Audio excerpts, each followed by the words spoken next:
سلام كمسك الختام. 76 گناه کبیره از کتاب امام ذهبی رحمه الله.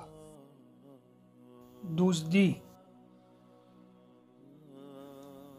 به نام خداوند بخشنده و مهربان. یکی از گناهان کبیره این دزدی می باشد که خداوند آن را حرام اعلام کرده است.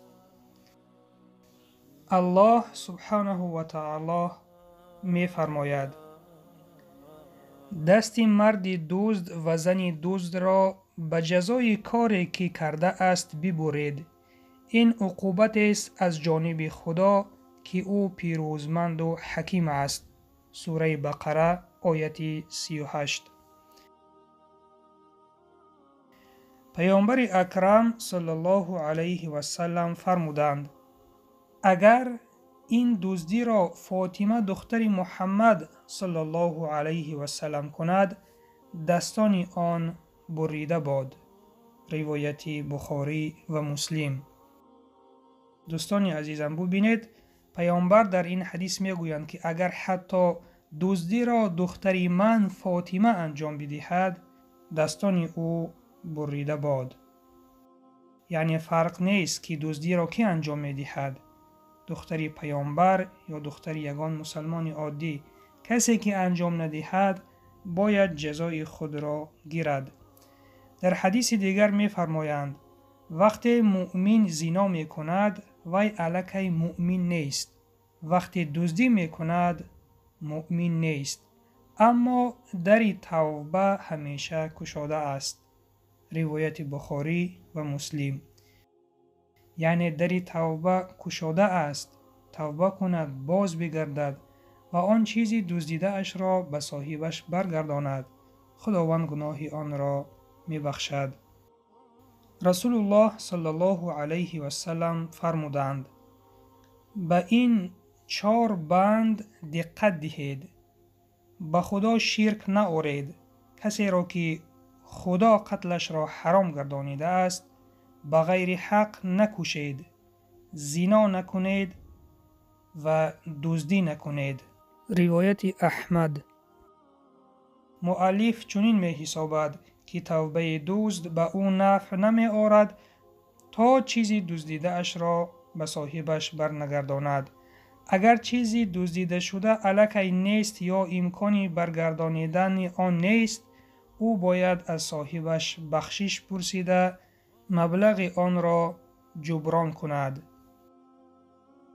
دوستان عزیزم، چی می شود به مردی که با راه تهدید و کشتار مالهای بیگانه را از آن خود می کند؟ چی می شود بر آنهایی که مجروح می کنند، می کشند یا دیگر گناه وزنین می کنند؟ بر ضمن آن این گروه آدمان عادتا نماز نمی خوانند و پولهای به دست آورده خود را در شرابخوری یا در دیگر کارهای حرام صرف می کنند. پس وای بر حال دزدان.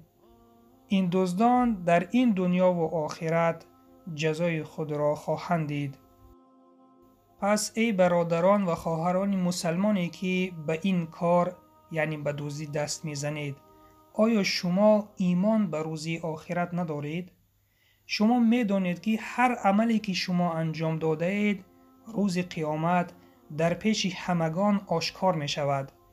اگر شما به راستی چیزی دزدیده اید، اگر شما از ترس مردم، از ترس پدر و مادر چیزی را به راستی دزدیده اید، بدانید که روز قیامت این دزدی شما آشکار می شود و در پیش همه شما شرمنده می شوید. پس نخواد که برای چیزی این دنیا، برای مال این دنیا، آخرت خود را که ابدی است از دست بدهید.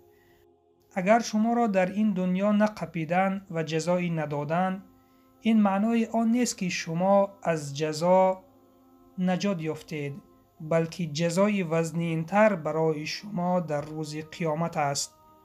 این را بدانید که خداوند به هر آن چیزی که دزدیدید در روز قیامت شما را جزا می دهد و این جزا از جزای این دنیا دیده بدتر و وزنینتر است. پس الان که فرصت دارید، چنانه که پیامبر صلی الله علیه و سلم در حدیث گفتند، اما دری توبه همیشه گشاده است. دری توبه به سوی شما گشاده است. توبه کنید، باز بگردید به سوی خداوند و چیزی دزدیده اتان را به صاحبش برگردانید.